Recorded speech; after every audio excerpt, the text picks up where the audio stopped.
Sir मेरा जो प्रश्न है वो आजकल के बढ़ते सुसाइड रेट से रिलेटेड है।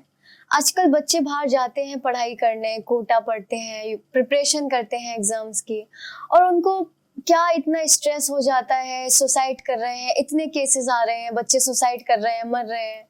तो सर थोड़ा स्ट्रेस मैनेजमेंट में आपका थोड़ा विचार मैं जानना चाहूंगी, कोई सजेशन। ये प्रश्न बहुत गंभीर और बहुत जटिल प्रश्न है। इसका उत्तर बहुत सामान्य नहीं हो सकता है। दरअसल एक बच्चा जो सुसाइड करता है वो तो सुसाइड के लिए उतना जिम्मेदार नहीं है जितना जिम्मेदार वो समाज है जो अपने बच्चे को, वो माता पिता हैं जो अपने बच्चे को समझ नहीं पा रहे हैं, समझने की कोशिश नहीं कर रहे हैं, जो अपने बच्चे को एक रोबोट की तरह यूज कर रहे हैं। जापान में जो बच्चों की पढ़ाई की व्यवस्था है वो ये है कि 9 साल तक बच्चे को कुछ भी करे, उसको किताब वाला ज्ञान नहीं दिया जाता है। उसको कुछ तोड़ना है, खेलना है, खिलौना से, मतलब उसके जो मन मर्जी का काम है वो कराया जाता है जो बच्चे को अच्छा लगता है। होता क्या है कि कोई पौधा जिसको खाद पानी की जरूरत है और उस पौधे को आप जबरदस्ती इंजेक्शन लगा के बड़ा करना चाहेंगे तो पौधा बड़ा तो हो जाएगा, पर जो मजबूती, जो दृढ़ता उस पौधे के तने में आनी होगी वो नहीं आएगी। आजकल के माता पिता जो हैं, बच्चा पैदा कर रहे हैं तो एक, मैं सारे माता पिता की नहीं कह रहा, अधिकतर माता पिता एसिड की तरह बच्चे को ले रहे हैं कि बच्चे को मुझे ये बनाना है। पिता कलेक्टर बनना चाहता था, नहीं बन पाया, तो उसको अपने बच्चे को कलेक्टर बनाना है, तो उसके लिए वो 2 साल से ही बच्चे को पूछे पड़ा हुआ है कि उसको ऐसी ऐसी तैयारी करनी है, ऐसे तैयारी करनी है, बगैर ये जाने कि मेरा बच्चा क्या फील कर रहा है, क्या महसूस कर रहा है। एक आमिर खान की फिल्म आई थी दंगल जी, उसमें जो महावीर फोगाट पहलवान है वो अपनी 3 लड़कियों को तैयार करता है और तीनों वर्ल्ड लेवल की पहलवान भी हो जाते हैं, लेकिन पिता से उनकी पटरी नहीं बैठ पाती है। युवराज सिंह के पिता जो हैं, जोगराज सिंह, वो क्रिकेटर थे, बड़े क्रिकेटर नहीं हो पाए, तो उनको लग रहा था मैं अपने लड़के को बहुत बड़ा क्रिकेटर बनाऊंगा। एक बार लेकर गए तो कपिल देव और सुनील गावस्कर और सिद्धू वगैरह ये लोग उसमें थे। उन्होंने उसको क्रिकेट खेलते देखा युवराज को, उन्होंने कहा ये कभी क्रिकेटर नहीं बन पाएगा। तो युवराज सिंह आए, घर में उन्होंने जाल वाल लगाया और शुरू हो गए। तो एक दिन मैं युवराज सिंह का इंटरव्यू देख रहा था। जो पिता चाहता था वो उसने अपने बेटे को बना दिया, लेकिन युवराज का ये कहना था कि मेरा बचपन जिस तरह से मेरे पिता ने छीना है, ये सारे दुनिया का ऐश्वर्य जो मुझे मिला हुआ है, ये सारा कुछ पाकर भी मैं उसको मिस किया करता हूं कि मैं कभी खेल नहीं पाया, मैं कभी जो सारे बच्चे जैसा करते, मैं जब उनको करते हुए देखता हूं तो मुझे लगता है मेरे जीवन में ये सब कहाँ था, और वो चीज मैं पूरी दुनिया की दौलत कमाकर भी नहीं ला सकता। तो कई बार होता ये है कि स्वाभाविक रूप से जो बच्चा तरक्की कर सकता है उस पर हम प्रेशर डालकर तरक्की कराते हैं।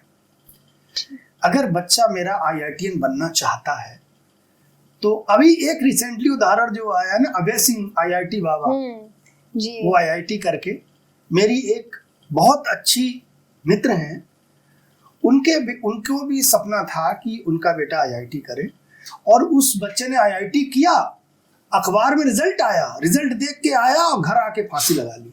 अकेला लड़का था। अभी आके उन्होंने करीब 45-46 साल की उम्र में दूसरा बच्चा पैदा किया है, वो बाई चांस हो गया तो उनकी। तो प्रेशर में बच्चे पर काम नहीं कराना चाहिए, सिखाते रहना चाहिए।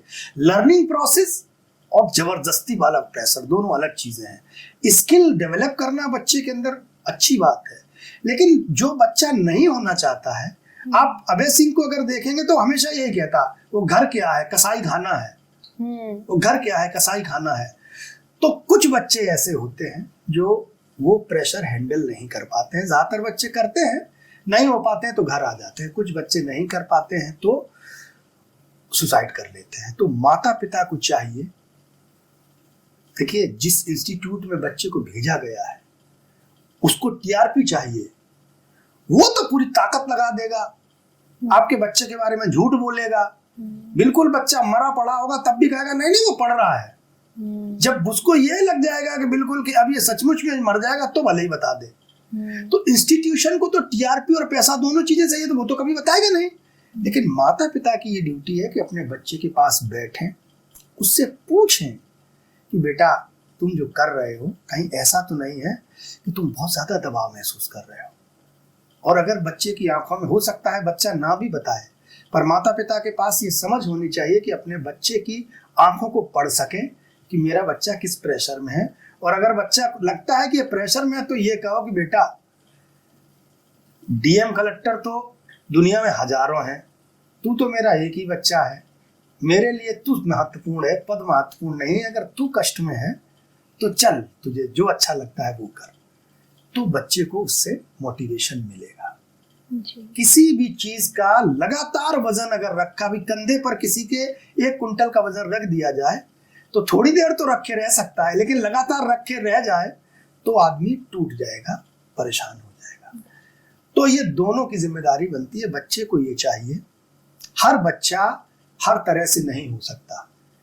तारे जमीन पर फिल्म देखी होगी आपने जी, देखिए। तो हर बच्चे की अपनी एक क्वालिटी है। जिस पौधे की, जो पौधा जिस मिट्टी में खिल सकता है वो उसी मिट्टी में खिलेगा। आप सेब को लाकर अगर अपने क्षेत्र में लगाएंगे तो वो उस तरह सेब पैदा नहीं हो सकता जैसा कश्मीर या हिमाचल प्रदेश में होता है। हो तो सकता है किसी तरीके से, लेकिन उस तरह नहीं हो सकता जो उसकी स्वाभाविक पैदावार है। तो हर बच्चे का एक स्वभाव है, हर बच्चे का एक मन है, मस्तिष्क है। उस तरह से माता पिता को कभी गुस्सा भी होना चाहिए, कभी प्यार से भी बोलना चाहिए और बच्चे को आगे बढ़ने के लिए प्रेरित करना चाहिए अगर बच्चे को बचाना है। आज अपने देश में इतने ज्यादा संख्या में बच्चे सुसाइड करने लगे हैं कि अगर आप पूरा आंकड़ा देखेंगे तो आप हिल जाएंगे, क्योंकि हमने इंसान से ज्यादा अन्य चीजें कीमती समझ ली हैं। मेरे एक मित्र हैं जिला बेसिक शिक्षा अधिकारी, उनका अकेला लड़का था, वो यहाँ भी रहे हैं, इटावा में भी, मैनपुरी में भी रहे हैं बीए से। उस लड़के ने सुसाइड कर लिया, यही उनका घर है, क्योंकि वो इतना, उसको कह रहे थे तूने किया ही क्या है। बच्चे को सिखाओ, लेकिन बच्चे को इतना मत दबाओ कि बच्चा जीवन के प्रति आशा ही छोड़ दे। उसको लगे कि माता पिता की इच्छा थी, लो हमने तुमको करके दे दिया, अब तुम इस पद के ही साथ रहो, लड़का जा रहा है, बच्चा जा रहा है तुम्हारा। दूसरी बात, हमारी जो कथाएं हैं ये हर बच्चे को पढ़ाई जानी, सिखाई जानी चाहिए। ये कथाएं क्या सिखाती हैं? जैसे राम की कथा है, राम की कथा क्या सिखाती है? 14 साल के, 15 साल के, छोटी सी उम्र के राम है, 20 साल के राम, मतलब जो अवस्था राम की है। अचानक राम के पिता कहते हैं कि बेटा तुमको वनवास जाना है। तो सामान्य लड़का होता तो क्या करता? ऐसे कैसे, मैं बड़ा हूं, मेरा राज, लड़ता कि नहीं? बिल्कुल। राम ने धनुष उठाया, निकल गए। क्या सोचकर निकल गए? उन्होंने ये नहीं सोचा कि मेरा क्या जाएगा या क्या मुझे मिलेगा। उन्होंने सिर्फ एक चीज सीखी, सोची होगी मन में। वो इतने गंभीर आदमी थे, उन्होंने कहा कि मैं ये क्यों सोचूं, एक शायर लिखता है, मैं ये क्यों सोचूं कि क्या होगा, कुछ ना होगा तो तजुर्बा होगा। तो निकल के जाएंगे तो 14 साल में कुछ तो सीखने को मिलेगा जी। और जीवन में जो सीखने वाला आदमी है, जो लर्निंग प्रक्रिया में जीता है, वो कभी सुसाइड नहीं करता है। वो इतना मजबूत हो जाता है, इतनी धोखे खा के, इतने लोगों से मिल के, तमाम तरह से उसने जीवन इतने उतार चढ़ावों से गुजरता है कि मरना उसके जीवन में कोई विकल्प नहीं रहता है। तो अर्जुन की कथा है, युधिष्ठिर की, ये सारी कथाएं क्या सिखाती हैं कि बचपन में छोटे बच्चे को उसी का भाई जहर दे रहा है। दुर्योधन ने भीम को जहर दे दिया। छोटी छोटी ज्यादा उम्र भी नहीं है, उनको निकाल दिया, एक जंगल दे दिया उनको कि जाओ वहां रहो जाके।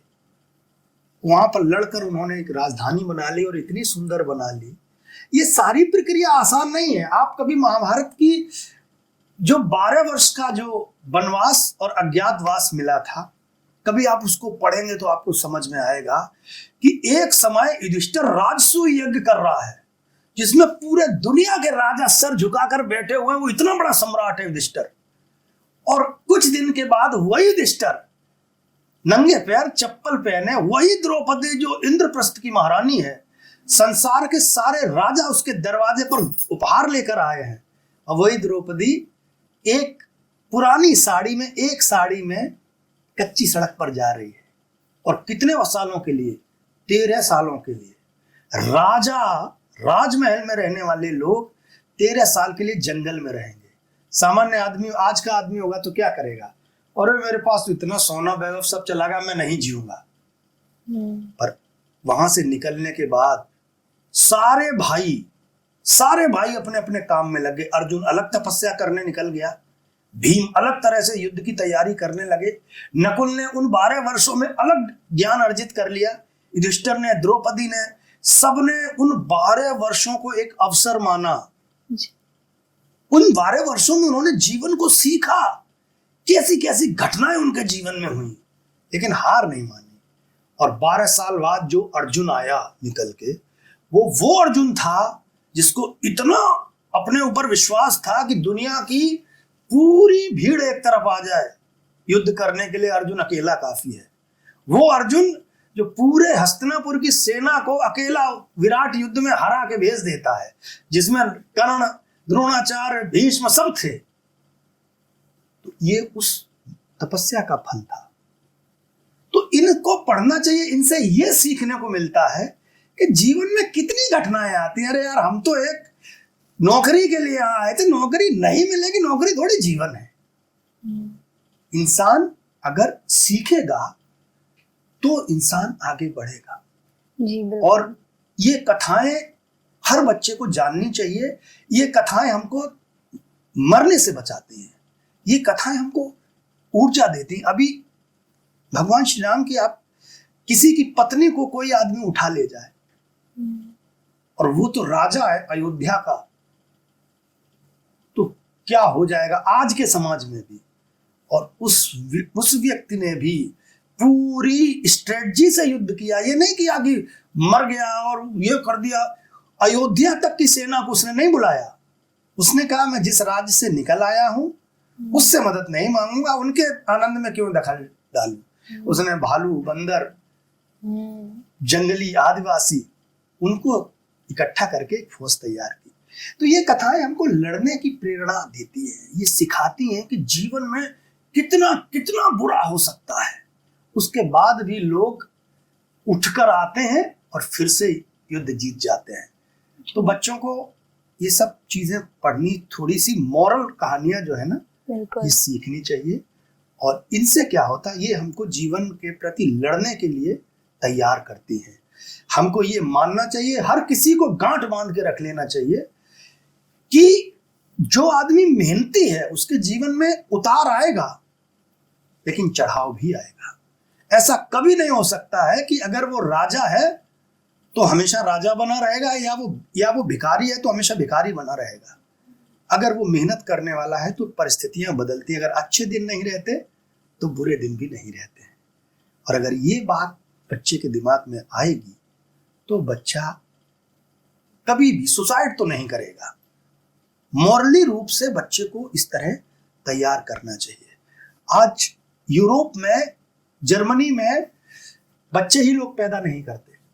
जर्मनी की जनसंख्या इतनी कम हो गई है कि अगर यहाँ का कोई आदमी वहां जाए, वहां रहे जाके, तो वो पूरा खर्चा देते हैं, वहां की लड़की से शादी करे, बच्चे पैदा करे, और तुमको खूब पर्याप्त पैसा देंगे वो कि तुम रहो आके। लोगों के अंदर ये जो विश्वसनीयता है रिश्तों के प्रति, परिवार के प्रति, ये कम हो गई, क्योंकि एक दूसरे ने समय ही कभी किसी को नहीं दिया। जब माता पिता बच्चों को समय नहीं देते हैं तो बच्चे भी बड़े होकर माता पिता को समय नहीं देते हैं। तो फिर माता पिता क्या सोचते हैं, यार जब बच्चे कुछ करते ही नहीं तो हम पैदा ही क्यों करें, तो उन्होंने पैदा ही करना बंद कर दिया। तो एक सामाजिक परंपरा ही खत्म हो गई। हमारे यहाँ तो आज भी ये स्थिति है कि माता पिता और बच्चों में है इतना कि परिवार व्यवस्था चल रही है। तो बच्चों को मोरल की जो कहानियां हैं, हमारे महापुरुषों की कहानियां हैं, वो सिखाई जाए और ये बताया जाए कि जीवन में अगर आज अंधकार है तो कल प्रकाश भी आएगा, ये निश्चित है, बशर्ते आपको चलते रहना है। पृथ्वी सूर्य का चक्कर काटती है, तो दिन आधा 12 घंटे का दिन होता है, 12 घंटे बाद रात होती है, लेकिन पृथ्वी चक्कर लगाना बंद नहीं करती है। वो सोचे कि अब तो दिन खत्म हो गया, अंधेरा आ गया, अब हम रुक जाएंगे। अगर वो रुक जाएगी तो फिर कभी प्रकाश नहीं आएगा, वहीं रुकी रहेगी। चक्कर काट के आएगी तो फिर ये तो जीवन जो है, बच्चा आईआईटी करने जाता है तो एक उम्र हो जाती है उसकी, ऐसा भी नहीं है 14-15 साल का बच्चा हो जाता है। और जो माता पिता अपने 15 साल के बच्चे को ये सिखाकर तैयार नहीं कर पाए कि बेटा जिंदगी में मुश्किलें आएंगी, उनसे लड़ना पड़ेगा, कैसे लड़ना है, ये मेरी मदद लो, नहीं मदद लो तो ऐसे सीखो, वैसे सीखो, तो बच्चा कामयाब होगा। छोटे से उन्हें किताबों में लगाए रहो, दे किताब, फिर भेज दो कि जा कलेक्टर बन के आना, वो चला गया, उसको बाकी कुछ मालूम ही नहीं। अब जब उसने देखा, उसने रिजल्ट देखा, वो नहीं निकाल पाया तो सुसाइड कर लिया। तो दोनों को बड़ा ध्यान रखना चाहिए, माता पिता को। और अगर ऐसा ये लोग करेंगे तो मुझे लगता है कि फिर बच्चों के अंदर एक